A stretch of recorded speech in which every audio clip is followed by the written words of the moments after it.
And finally, here we are, the front view. It's the view you've all been waiting for, and just like all the other views, we're going to start off simply with a circle, and this is the basic level 1 view that we're doing. I'm just going to divide it up into thirds, so we've got that, divide this into half to get the teeth, roughly. And again, simple view, so what I'm going to do is get the cheekbones, roughly. Okay, get those in, and same thing on the other side. So pretty simple, level 1, nothing too complicated here. We're going to bring that all the way up, just to complete the skull or the cranium. And that's pretty much it, we're done with that. Next, all we're going to have to do is just put in the jaw. So from the sides, pull that down, and the jaw can be quite wide or quite skinny depending on the person or what character you're kind of going for. But that is pretty much it, there we go. So just a note on that division line, you'll notice that mine is a little bit wonky, so if you draw it straight like this, your drawing will be straight. But if you draw it at an angle, your drawing will be off as well, tilted axis. So just be careful of that, keep that in mind. So the thing I'm thinking about is a light bulb when I'm drawing this. So we have a light bulb here, kind of like that, there you go. And then we just add a jaw into that, or sort of a cap or capsule for the actual light bulb. Now in 3D, what I'm thinking about is kind of Dr. Nefarious from Ratchet and Clank.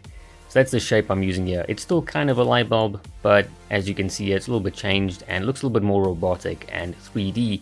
And in this case, a little bit easier to draw. So just like with all our measurements, if we divide that into half, you'll notice that we have the eyebrows and put a neck in there. That's terrible neck, but you get the idea. And there it is. So that's it in 3D. And next, what we're going to do is we're going to move on to the level 3. So a little bit more complicated, as you can imagine, but the same thing, drawing in a circle, dividing that into half, bringing down a third, and we can make that a little bit more if we wanted to for the jaw. Remember, if you want to stylize that for both men and women, you can make the jaw just a little bit longer. Divide that into half to get the teeth. We're going to go up just a little bit from the circle here just to get the bottom of the orbits. And then on the side here, we're going to get the jaw. That's kind of where that line marks off as well, so that's kind of convenient. Next, we're going to add the orbits or the eye sockets. We're going to tilt them up a little bit. Okay, after that, we're going to get the nasal aperture. As you can see, it's a little bit above that line, and it's just at the bottom of the circle as well. Next, I'm going to draw in just an oval here to get the side of the cheekbones. That'll kind of help me place them. And there you go. And then we'll draw in a horizontal line. And then we're going to connect this to the teeth. Okay, so just arch that in. And again, some of these are quite open to interpretation. You can make them a little bit smaller, a little bit bigger. Here we've got the side of the head. Right, pulling that in and then pushing it back out to get the temporal lines. Okay, here we go, just completing the cheekbones. So some pretty simple shapes here, not too complicated. And next we're going to move on to the jaw. So we've got the front of the jaw here, right, the mental protuberance. And we're just going to finish that off here. Okay, so something along those lines. Again, the jaw can be a little bit wider. I would probably make this one just a little bit wider. And here for the orbits, just finishing those off.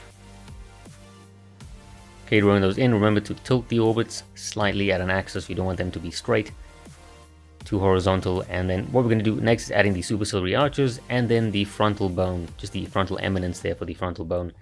Next, we'll complete the actual skull. Remember, we've got the parietal eminences on the side there, and using some straight lines this time instead of rounding. And that is pretty much it. There we go. We've got the front of the skull. So quite a few things to go through, but because you kind of know what the front of the skull looks like, it should be a little bit easier to tackle as opposed to the bottom view. Now, one thing to keep in mind when you're drawing the orbits, it kind of loops around and then comes out like this. So there's a little bit of a gap like that. I didn't really exaggerate it on my drawing, but that's kind of what we're looking for there. Okay, so that's a tick for that one. But what you don't want to do is do this. So you don't want the gap to be from the bottom like that. That's something you don't actually want. Yep, here we are again, and I'm not going to linger too much. We have a skull, smack a circle in there, put a box around everything, divide that into thirds, then divide those into either halves or thirds. Okay, so let's slow things back down and see what we have.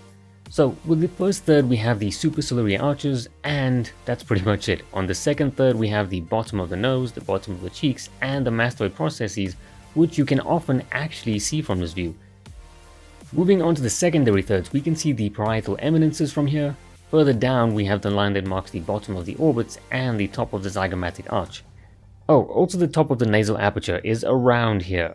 And last but not least, we have the final line marking the angle or the corner of the jaw, and also roughly the bottom of the top row of teeth. And yeah, that's about it. So unlike the bottom view, almost everything you see here is something you should be somewhat familiar with, which is good news because it'll be easier to draw. It's also bad news because if you screw up the front view, people will notice this, even if they aren't artists, because just like you, they are mostly familiar with the front view. So this view is a double-edged sword. Okay, so up next the technicals, and I've already drawn in the basics, you don't need to worry about that. Right, so getting in the halfway mark for the teeth. Okay, getting in those orbits, again making sure to actually tilt them. Don't draw them straight. Okay, getting in a little bit of an egg shape there, just so I can get the cheekbones in. Just some rough idea of how it works. There we go, and the bottom of the cheekbones, by the way, will line up with the bottom of the circle. Same thing with the bottom of the nose. And then we'll join the cheekbones to the actual teeth. Okay, a little bit of an arch there, and making plenty use of the lines that we learned in the first video. Getting the mental protuberance, right, your chin. Finishing that off, and again the side of the head, pushing that in and then pulling it out for the temporal line. Okay, next we've got the cheekbones, and again finishing that off with the side of the head, the parietal eminences, and of course we've got the orbits next. Now you'll notice that I actually didn't put in the mastoid processes. Usually I don't because it kind of gets confusing, but if you can see them, make sure to actually put them in because you can see the mastoid processes quite often from this view, so just be careful of that. Okay, next I'm just going to add in the supraciliary arches and of course the frontal prominence, right, the frontal bone. And there we go, we're pretty much done. So that's it for the front view. Quite a lot to actually take in, but like I said, everyone knows what the front view looks like, so not too big of a deal there. Okay, and I know I said no shading, but I'll usually just shade in the eyes and the nose, just to suggest that it's going in and it's in shadow. But that's about it, and we're done.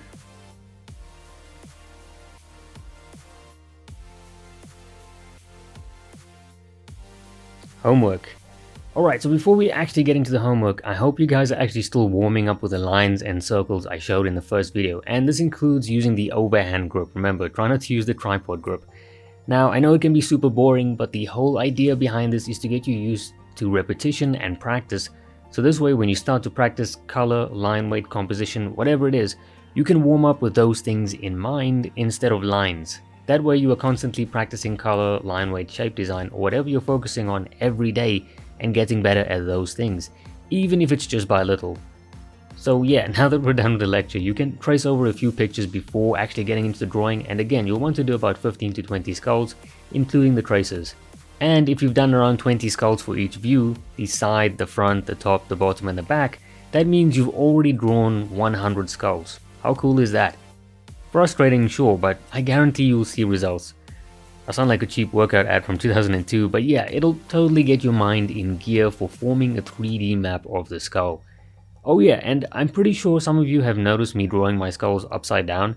This is a great way to practice the skull, or anything really, to actually test if you understand what you are drawing. This is quite advanced, so feel free to tackle this if and when you feel you're ready for it. It will really help you to build a total understanding of the skull, or like I said, anything really.